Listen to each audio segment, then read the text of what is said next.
je suis Samir Ouad, je suis radiologue vasculaire interventionnel. Je suis à Dubaï pour le congrès Perse et je vais faire le résumé de première présentation sur les traitements intra-artériels hépatiques pour les lésions secondaires hépatiques au primitif. Alors il y avait plusieurs intervenants, notamment des États-Unis et l'Angleterre et l'Arabie Saoudite, l'Égypte aussi. Donc la présentation c'est plutôt anglo-saxonne. Alors, malheureusement, il n'y avait pas de présentation asiatique parce que c'est le domaine de chimio-embolisation et l'embolisation ou le traitement intra-artériel hépatique.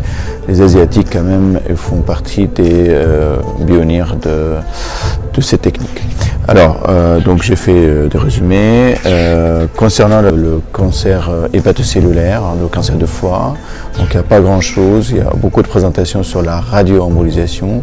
Alors je vous rappelle que la différence entre la radioembolisation et la chimio-embolisation, donc c'est des billes chargées par l'yttrium, c'est un produit radioactif qu'on injecte dans l'artère hépatique. Ce produit en France, il est très peu utilisé parce que uniquement dans le centre universitaire. En revanche, aux États-Unis, c'est très largement utilisé. Ça coûte trop cher et il n'y a pas trop de différence entre la chimio-embolisation et la radioembolisation en termes de survie. Mais ça reste quand même l'objet de nouveautés aux États-Unis. Alors, il y a quand même une notion de radiation lobectomie, c'est-à-dire qu'en fait, on utilise la radioembolisation pour bombarder une lobe complète, donc le demi-foie, et qui va permettre de à la fois avoir l'hypertrophie de foie contralatérale et l'atrophie ou le traitement des lésions qui se trouvent dans un côté de foie. Donc, imaginez le foie, il y a plus de lésions d'un côté, donc on va le traiter en même temps, on va avoir la préparation pour la chirurgie derrière. Donc c'est quelque chose qui est important, qui peut être très très intéressant.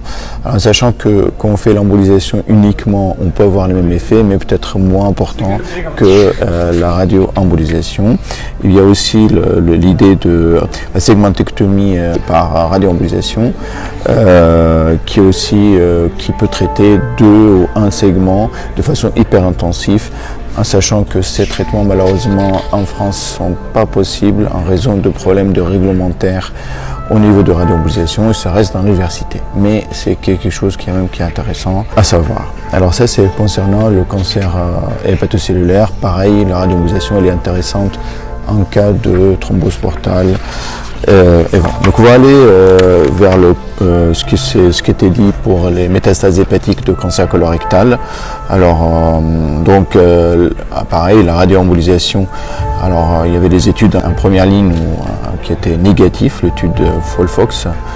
C'est une étude ancienne que j'ai participé en 2011. Pareil, alors la segmentectomie par radioembolisation ou lobectomie, ça reste quand même quelque chose d'important pour augmenter le survie et préparer le foie pour la chirurgie.